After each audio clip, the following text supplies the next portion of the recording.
ሰላም የዚህ ዩቲዩብ ቤተሰብ አባላት፣ ይህን ዩቲዩብ ስታገኙ ሳብስክራይብ፣ ላይክ፣ ኮሜንት አድርጉ። ዛሬ ደግሞ ስለ ፈጠራዊ አስተሳሰብ ወይንም ክሪኤቲቭ ቲንኪንግ እናወራለን። ፈጠራዊ አስተሳሰብ ምንድን ነው? ፈጠራዊ አስተሳሰብ ማለት ችግሮችን በአዲስ እይታ ማየት፣ በሌሎች ያልታሰቡ መንገዶችን መፍትሄ ማፍለቅ፣ የማይገናኙ ሐሳቦችን በማገናኘት አዲስ ሐሳብ መፍጠር ነው።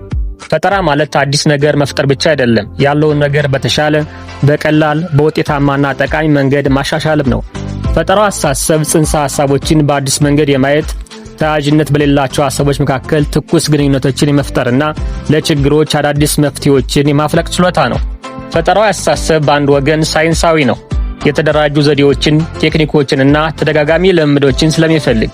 በሌላ ወገን ደግሞ ጥበብ ነው፣ የማሰብ ነፃነትን፣ ቅድመ ግምቶችን መጣስን፣ ውበትን ማየትንና ስሜትን መግለጽን ስለሚጠይቅ። ይህ የሳይንስና የጥበብ ውህደት ፈጠራዊ አስተሳሰብ ወደ ተግባራዊ እውነታ የሚቀየረው ልዩ ኃይል ነው። በሥራ ቦታ ፈጠራዊ አስተሳሰብ እንዲህ ሊመስል ይችላል። በአንድ ፕሮጀክት ላይ የመጀመሪያ ሐሳቦችን ለመሰብሰብ የቡድን ሐሳብ ማፍለቂያ ማድረግ፣ ያለውን የአሰራር ሂደት መገምገምና እንዴት ማሻሻል እንደሚቻል ምክረ ሐሳብ ማቅረብ ሊሆን ይችላል። አንድን ምርት ለገበያ ለማቅረብ ሌሎች መንገዶችን መመርመርና በአዳዲስ የግብዓት ወይም የግብይት መስመሮች ላይ ሙከራዎችን መምራት ሊሆን ይችላል። ወደ ደንበኞች ለማቅረብ አዲስ መንገድ መፍጠር ሊሆን ይችላል። የኩባንያውን የምርት ስም ለማስተዋወቅ ልዩ ዕድል መለየትና ይህንን ለማድረግ ስትራቴጂ ማዘጋጀት ሊሆን ይችላል። የአንድን ምርት ስኬት የሚለካበትን አዲስ ዘዴ ማግኘትና የተገኘውን ትምህርት በሚቀጥለው ምርት ላይ መተግበርም ሊሆን ይችላል። የፈጠራ አስተሳሰብ ሳይንሳዊ መሰረት ምንድነው የሚለውን እንመልከት። የአንጎል ሳይንስ ኒውሮ ሳይንስ እንደሚያሳየው ፈጠራ የሚፈጠረው በአንጎል በርካታ ክፍሎች አብረው ሲሰሩ ነው። የመጀመሪያው ፕሪፍሮንታል ኮርቴክስ እቅድ ማውጣት፣ ውሳኔ መስጠት፣ ምክንያታዊ ማሰብ ሊሆን ይችላል። ሌላኛው ሃይፖካምፐስ አለ፣ እሱ ትውስታን ማደራጀት ይሆናል። ሌላ ዲፎልት ሞድ ኔትወርክ ሊሆን ይችላል። ሰውየውን በዝምታ ሲያስብ አዳዲስ ሐሳብን የማፍለቅ ችሎታ ሊኖር ይችላል። ሌላኛው ኤክስኪዩቲቭ ኮንትሮል ኔትወርክ ልንል እንችላለን። ከብዙ ሐሳቦች ውስጥ ምርጡን መምረጥ ማለታችን ነው። የዶፓሚን ብንመለከት ዶፓሚን የተባለው ኬሚካል ሰው ሲጠይቅ፣ ሲመራመር፣ ሲፈጥርና ሲማር ይጨምራል። ስለዚህ ፈጠራ ከጉጉት ኪዩሪዮሲቲ ጋር በጣም ይያያዛል። ሌላ ሐሳብ እናንሳ ከዚህ ላይ የትንተና ክህሎቶች።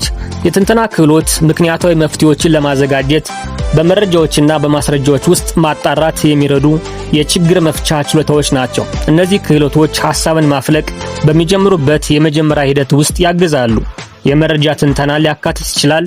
ምርምር፣ ትንበያ፣ ሪፖርት ማድረግ፣ ትርጉም መስጠት፣ ግንኙነት በዋናነት የትንተና ክህሎቶች ናቸው።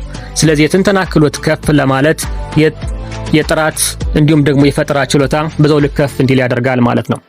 ፈጠራን ብንመለከት አዲስ ነገር የማምጣት ችሎታ ነው። ሆኖም የፈጠራ አስተሳሰብ ባለቤት ለመሆን የመጀመሪያውን የሚበር መኪና መፍጠር አያስፈልግም። በስራ ላይ አዲስ ነገር ማለት ከዚህ በፊት ያልሞከሩት ዘዴ ወይንም ያልተለመደ ሂደት ላይ ሙከራ ማድረግ ሊሆን ይችላል።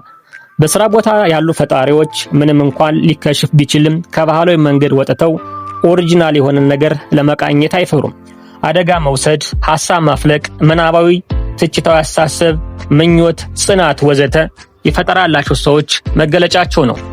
ሌላ ፈጠራ ምን ይፈልጋል ካልነ ትብብርን ይፈልጋል። ፈጠራ አስተሳሰብ ብቻውን መሆን የለበትም። ስራህን ከሌሎች ጋር ስትካፈል እጅግ ፈጠራዊ ሐሳቦችን ሊያመጡ ይችላሉ። የትብብር ክህሎቶችን ሐሳቦችን ሊያዘጋጁና ሊያጠሩ፣ የተለያዩ አመለካከቶችን እንዲያጠኑ ሊያግዝ ወይም ሊያረጋግጥ ይችላል። የጽሑፍና የቃላት ግንኙነት፣ ንቁ ማዳመጥ፣ ርህራሄ ማድረግ፣ ግብረ መልስ መስጠት ሁሉንም ያካተተ መሆን ይገባዋል። ይህ በዋናነት የፈጠራን የበለጠ ከፍ እንዲል ለማድረግ ማለት ነው። የፈጠራው አስተሳሰብ ባህሪያትን ብንመለከት ከተለመደው ውጭ ማሰብ፣ ብዙ አማራጮችን ማመንጨት፣ አዲስ ግንኙነቶችን ማየት፣ አደጋ ለመውሰድ ዝግጁ መሆን፣ ከስህተት መማር፣ ሙከራ ማድረግ በዋናነት ይገለጻሉ። የፈጠራ አይነቶችን እንመልከት። የመጀመሪያው ዳይቨርጀንት ቲንኪንግ ወይንም ሰፊ አስተሳሰብን ነው። አንድ ችግር ብዙ መፍትሄዎች እንዳሉት ማሰብ። ምሳሌ የውሃ እጥረት እንዴት እንፍታ ብንል ዝናብ መሰብሰብ ሊሆን ይችላል። ውሃ ማጣራት፣ የቆሸሸ ውሃን መልሶ መጠቀም፣ ውሃ መቆጠብ ሊሆን ይችላል። ሌላኛው ኮንቨርጀንት ቲንኪንግ የምንለው ደግሞ የፈጠራ አይነት አለ። ትክክለኛ መፍትሄ መምረጥ ማለት ነው። ከብዙ ሐሳቦች መካከል በማስረጃ የተደገፈውን መምረጥ፣ ለዚህ ችግር የትኛው ነው ትክክለኛ መፍትሄ የሚለውን መለየትንም ሊያካትት ይችላል። ሌላኛው ላተራል ቲንኪንግ ወይንም የጎንዮሽ አስተሳሰብ ነው። ችግሩን ከሌላ አቅጣጫ ማየት ነው። በአንድ ዲፓርትመንት ያለ ችግር በሌላኛው ዲፓርትመንት ላይ መፍትሄ ከተገኘ እሱን መፍትሄ መጠቀም ሊሆን ይችላል። አራተኛውን ብንመለከት ኢንስፓይሬሽናል ቲንኪንግ ይሆናል። ይሄ ደግሞ በራዕይና በምናብ የተመሰረተ አስተሳሰብን ያካትታል። አምስተኛው ኤስቴቲክ ቲንኪንግ ወይንም በውበት በንድፍና በስሜት መመልከትን ያካትታል ማለት ነው። የፈጠራ ሂደትን ብንመለከት ችግሩን መረዳት የመጀመሪያ ዋነኛ ነጥብ ነው። ከዛ ስለዛ ችግር መረጃ መሰብሰብ፣ ሐሳብ ማመንጨት፣ ቀጥለን ደግሞ ሙከራ ማድረግ፣ ከዛ ውጤቱን ከሙከራው ተነስተን መገምገም አስፈላጊ ነው። ከዛ ደግሞ የተሻሉ ሐሳቦች ካሉ ከዛ ተነስተን ማሻሻያ ማድረግም ሌላኛው የፈጠራ ሂደት መገለጫ ነው ማለት ነው። የፈጠራ ቴክኒኮችን ብንመለከት አንደኛው ማይንድ ማፒንግ ይሰኛል። ዋናውን ሐሳብ መሃል ላይ ጽፈው ተያያዥ ሐሳቦችን ቅርንጫፍ እንዲያደርጉ መዘርጋት ነው። ስለዚህ ማይንድ ማፒንግ ራሱን የቻለ ካርታ አዘጋጅቶ በዛ ካርታ ተያያዥነት መሰረት የፈጠራ ቴክኒኮችን ለመሞከር መጣርን ያካትታል። ሌላኛው ብሬንስቶርሚንግ ነው። ማንኛውም ሐሳብ ሳይቶቹ መጻፍ፣ ማስታወሻ መያዝ፣ ስለዛ ደግሞ ማስታወሻ ደግሞ በደንብ መመርመርና መፈተሽን ያካትታል። ሶስተኛው ካየነ ስካምፐር ይሰኛል። ስካምፐር ኤስ ብንል መተካት ወይንም ሳብስቲቱትን ያካትታል። ስለዚህ አዳዲስ ሐሳቦች ይመጡ ከሆነ ያና ሐሳብ አዋጭ ከሆነ ባሮጌው ሐሳብ መተካት አስፈላጊ ነው። ሌላኛው ማጣመር ኮምባይን ነው። ሲ ካይለ ኮምባይንን ያመለክታል። ስለዚህ ኮምባይን ካልነ አዲስና አሮጌውን የምናጣምርበትን መንገድ መፈለግ ሊሆን ይችላል። ሌላኛው ኤ ማስማማት አዳፕት፣ ለዛ አካባቢ ነገር ይጠቅማል ወይ ይስማማል ወይ የሚለውን መለየት ደግሞ አዳፕት አለ ማለት ነው። ሌላኛው ኤም ሞዲፋይ ማሻሻል፣ ከመጀመሪያው ተነስተን የተሻሉ ሐሳቦች ግብዓቶችን ተጠቅመን ያንን ስራ ሞዲፋይ ማድረግ ሌላኛው መንገድ ነው። ፒ ካለ ሌላ ላይ ጥቅም ላይ መዋል ወይንም ፑት ቱ አናዘር ዩዝ ሊሆን ይችላል። ኢን ብንመለከት ማስወገድ ወይንም ኢሊሚኔት ማስፈልገውን ነገር ካለ ከዛ ቦታ ላይ ማስወገድ መንቀልን ያካትታል ማለት ነው። ሌላኛው አር ደግሞ መገልበጥ ሪቨርስ ማድረግም የስካምፐር መገለጫዎች ናቸው። ከዚህ ላይ የምናየው ደግሞ ሪቨርስ ቲንኪንግን ይሆናል።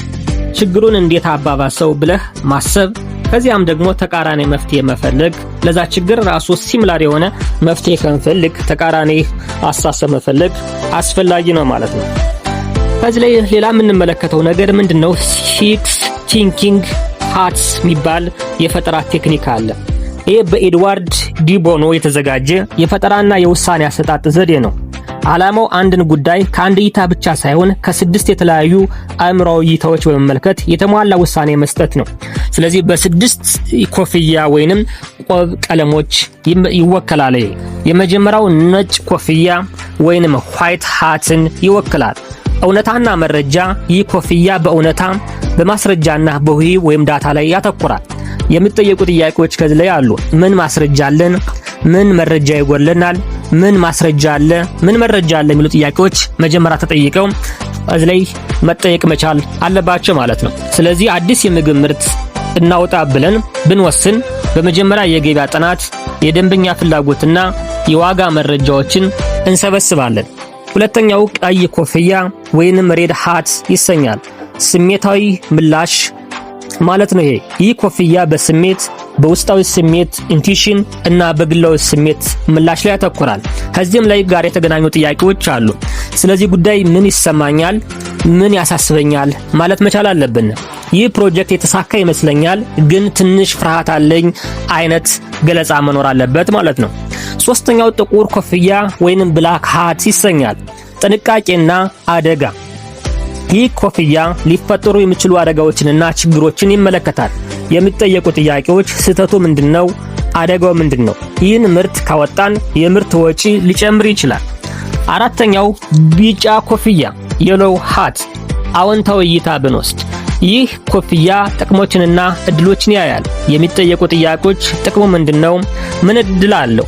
ይህ ምርት አዲስ ደንበኞችን ሊያመጣ ይችላል ብለን ብንገምት ማለት ነው ከቢጫ ኮፍያ ጋር ይገኛል።